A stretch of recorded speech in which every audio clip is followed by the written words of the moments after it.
naredimo zdaj en tak poseben sprehod. Opazili ste že naše znamenite stave in same postavke, vsi moški postavki so na poti, ne? So nekje, so taki vagabundi.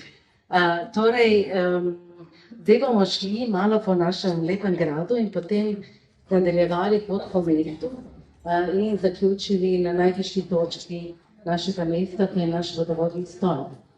Vsako leto, zdaj že kar to bo na četrtič, se odpravimo ob 10 z našimi dragimi znamenitimi, tako jim rečemo, so pa predvsem to naši znameniti podporniki in podpornice, naši dragi sodelavci, delani Slovenskega muzeja, ki so tako odlični, da pač nekako delijo pravite svoj čas, delijo svoje znanje in delijo tudi svoje zmožnosti interpretacije oseb, ki so zaznamovale določene dele preteklosti, če smem tako malo povedati.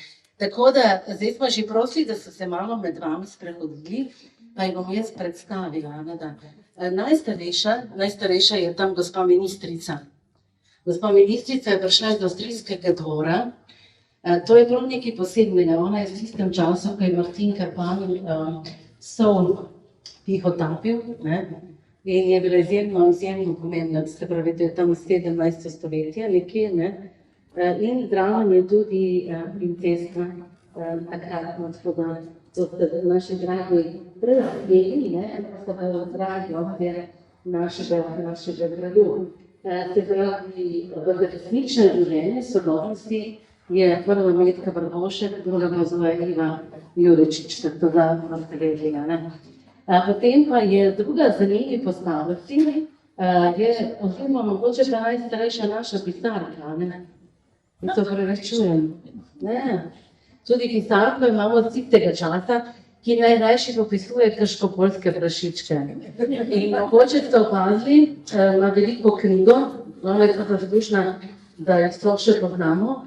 Mogoče ste opazili, da tudi naša kavarna je letos je v bistvu tako krškopoljski prašiček, ste opazili. Vedno te naredite rentgen.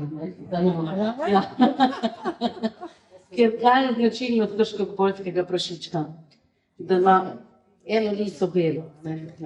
Zdaj, tisti, ki ste od drugod, mogoče ste opazili naše piškotke, ki so tudi krškopoljski prašički v najboljši obliki v piškotkih. No, tudi mi smo danes naredili to omizje kavarniško, tako da je malo spominja na prašička, ker imamo ta naš projekt Črno-bela harmonija z Krškega polja, ki ga delamo številnimi partnerji. Muzejski del je da skrbimo za dediščino, da se ukvarjamo s Krškim poljem, da raziskujemo pomen Krškega polja, kaj nam vse to pomeni. In če bi pisarka nam pomagala, pisarka, kaj bi zapisovala, koliko je pšenice, koruze še ni bilo preveč, če niso naravne, kako je z vinogradi. Če je bila toča, če je bilo take stvari. Kako se je prodajal vin, cviček takrat, ali šmarnica. Ja, bilo šmarnica. Da te stvari. Tako, in pisarka je tudi točno vedela, koliko prašička je bilo leta 1625, koliko jih je bilo. Ni zapovedati. Boš ga ne povedati. Dobro, se malo pohecamo, ampak potem pa pridemo k izjemno slavni osebi, to je pa Ana Maksimila Valvazor. Mija Vaškovč, še v sodobnosti. Ana Maksimila Valvazor, ona je pa žena gospoda Valvazorja, ki ga pa res nikoli ni bilo doma. Nikoli ni bil doma, ona je vedno sama in zelo se lepo počuti, vedno srečna. Vse poročene bodo živela, zakaj? Ona je tudi bila druga žena Valvazorjeva, je tudi preživela, se je potem še enkrat poročila, ampak mi jo imamo za naše, ker je v Krškem živela. Koliko let si živela v Krškem? 6 let. 6 let?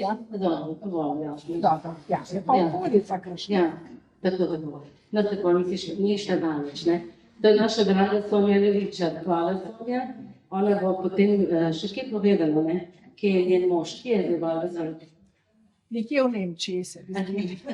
Če je res. Namreč Valvazor je zelo rad potoval, zato pa tudi je potem lahko vse to napisal. Potem pa imamo, kdo je potem že, Marija Atenc. Marija Atenc, ona je pa na nek način najbolj naša, ker je pa resnično bila zelo povezana z tem našim gradom. Poročila se je pa z Antonom Aleksandrom Avščerkom, ki je bil pa zelo šrajber skulpture. In Marija Atenc je mogoče edina, ki je res hodila po tem gradu večkrat in bomo šli tam po tej njeni terasi, tam pod Ciganicem. Kaj sta počela z Antonom? Ne smem povedati. Ne, ni za povedati. Grajska skrivnost. Ja. No, ampak Marija Atenc je bila recimo tudi predhodnica Vesna, ki je pa sin.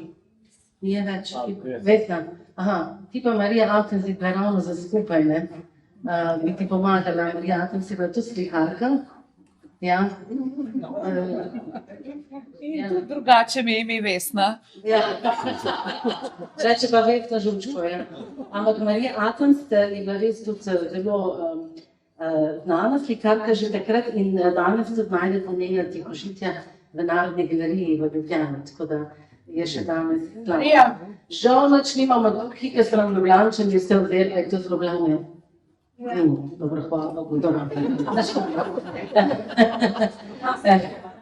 Vesna Žučko je v tem oblačilnem videzu, ki je narejen bil z enega drugega projekta.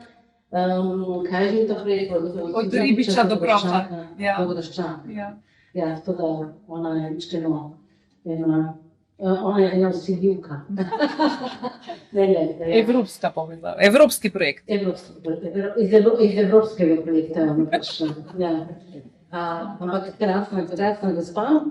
Potem pa imamo naslednjo gospo, ki pa se drži gospoda. Ja, ona se vedno najde nekoga. To je pa velika dobrotnica Josipina Hočevar, ki je pa šolala, najbolj, ker smo v umetniškem krogu, Ivana Zajca. Ivan Zajec. Kdo ve?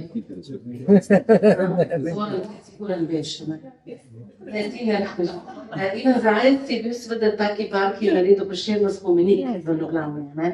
In ki ima tisto muzo, pa so potem leta 1905 ga oblačile Ljubljančanke, ker je bila preveč slečena.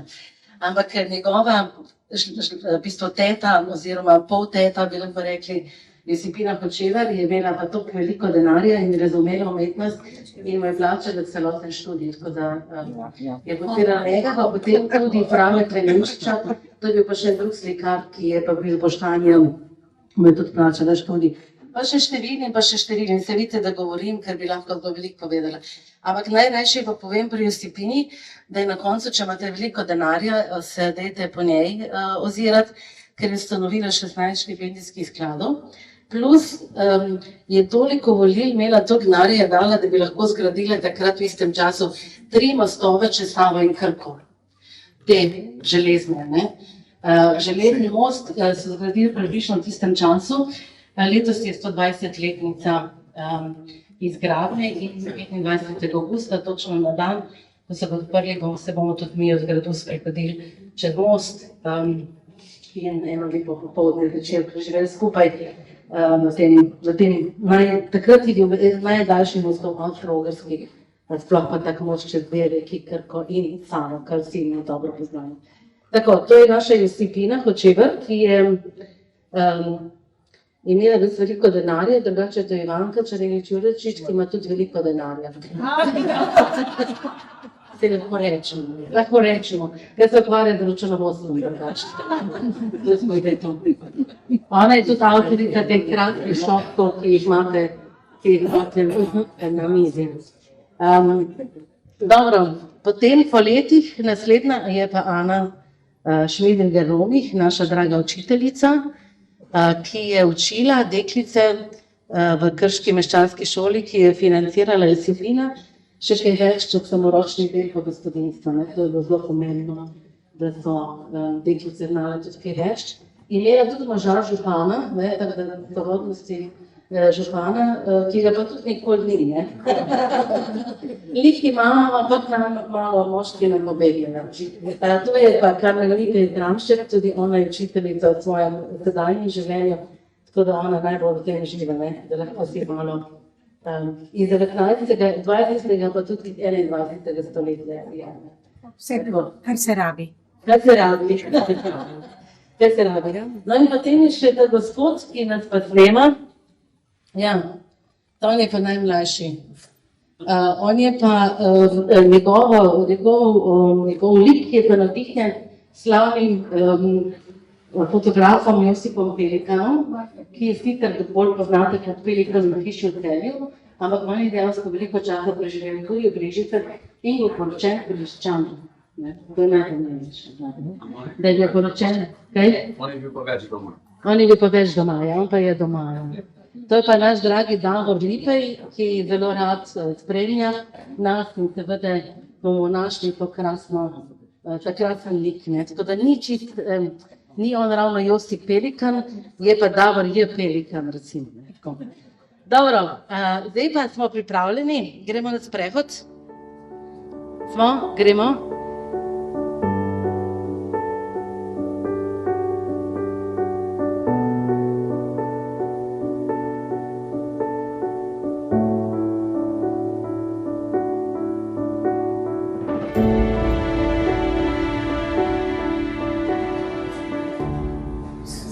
Par kratkih besed.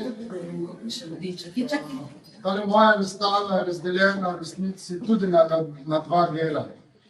In tudi na en način govori o umestnem prostoru.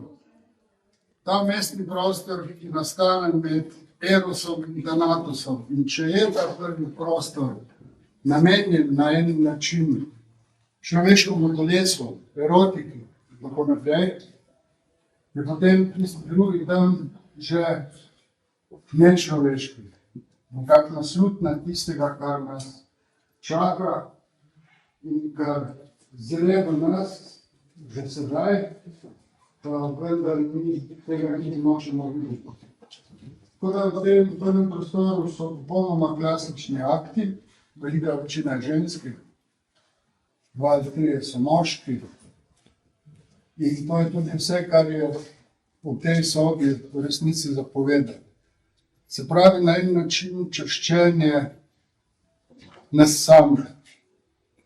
Če hočete, homoerotika, v tistem pravem pomenu besede. Tale gospod tlele, ki sedi na tem visokem podstavku, se imenuje pa Ikarus. Kot vsi vidite, gre z ene roke in hudičevo težko bo splezati dol z tega piedestala, kamor je splezal Bog ve kako. In tudi na en način govori o usodi nas samih, posameznikov in nas kot družbe. Se pravi, govori v resnici o nezmožnosti, o želji, vendar o prazni želji, ki se nikoli ne uresniči.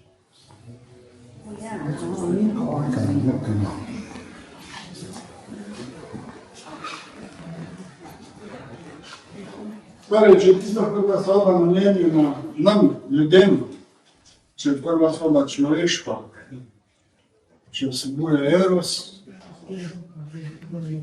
ta druga tega nima več, ampak sem želel najti eno polno nasprotje. Tu imamo glasnike smrti, tu imamo nekaj, kar je podobno človeku, pa vendar ni. In tudi te figure na stenah na en način spominjajo na figuro Homosapiensa, pa vendar to niso.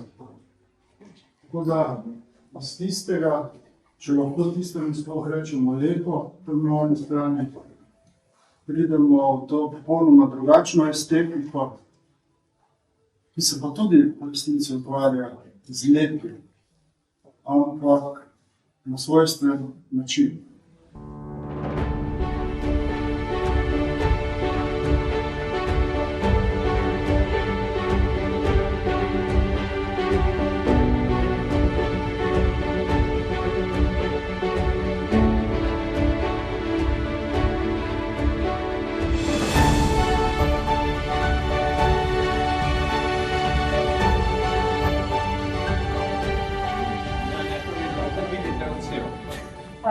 Ja, še najnovejši del, torej smo najvišje, kar lahko pridete na tem našem gradu. In to je edini stolp, ki je tako dostopen letos od aprila.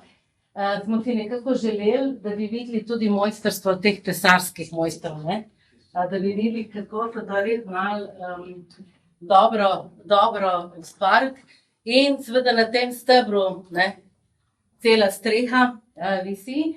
Potem smo si pa tudi želeli, da enkrat vidite spodaj, ker ponavadi se to zapre, ne, je podeskano. No in mi smo pač uspeli, se ni sem fajn to steklo, pa kot vidite, gledajte, ne, ko se nam malo čez to pada, ne preveč po tleh gledati in to, da bo bolj čisto. Pisarka, lepo prosim, napiši. Ampak, če pogledate, veste, zdaj so to ali zdaj to, ne, in če tudi pogledate, nimamo sekundarne kvistine, ne, ampak imamo samo, da bi se še lučil, da sem tam odlekla. Pišite, gospod pisarka. FN 1773, tako da takrat nekje je bilo zagotovo to narejeno, ker vemo, da so takrat atomski, se pravi lastniki gradu, povišali tele strehe. In to pa vidite tam gor, vidite ta ledenec, ko se prelomi, ga vidite, ne? In so pač povišali streho, so jo malo spremenili, so povišali strehe vseh naših 4.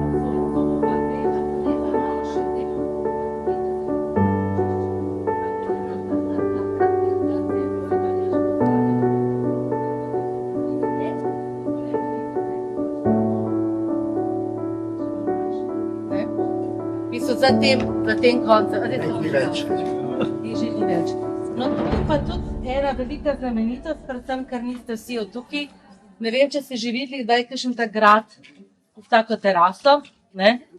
In na tej terasi, ne vem, ampak pišel je tako, se vidi fotografij, pa razglednica je bilo tukaj tudi zelenje. Vemo pa, da so tudi atomsi potem naredili v 18. stoletju, da so kaj točno so naredili, ne vemo, ne? Ampak povezali ta dva trakta, ker zgleda, ampak to je zdaj spet velika skrivnost. Imamo to nizko dvorišče in potem imamo to visoko teraso in spodaj imamo skalo, to vemo, ne? Da je spodaj skala. Dobro, je kakšen meter zdaj to dvignjeno, ker imamo tudi elektriko, pa vodovod, pa ogrevanje, tudi čez, ne? Ampak kako je to bilo? Ali so kje vzkopali za dvorišče, ali niso? To so pač take skrivnosti, ki jih ne bomo. Vemo pa, da je v bistvu pač naše mesto je tak pomol bil, ne? In da ta grad je bil na koncu pomola. In da reka Sava na tej strani, pa reka Sava na tej strani, ki je ta spodnja cesta, ne? Tako da ne vemo, ampak jaz moram reči, da ta terasa meni nekaj najbolj krasnega na našem gradu, ker je res tako, vse vidite zdaj, ne? Je tudi lepo. Mi poleti, če pridete vsak torek, imamo kino, če je lepo vreme, smo tukaj zgoraj, ne? Če je slabše vreme, smo spodaj in se imamo krasno in fino, ne?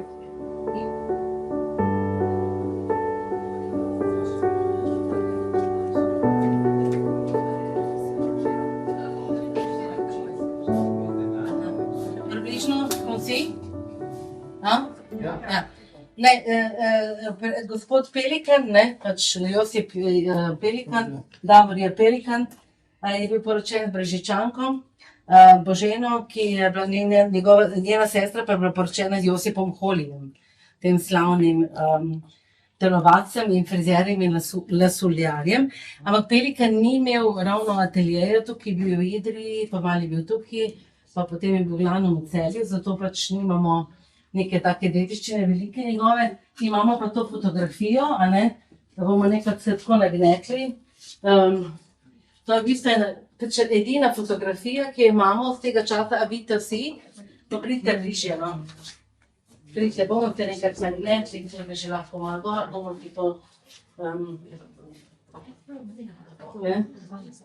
malo že, ja.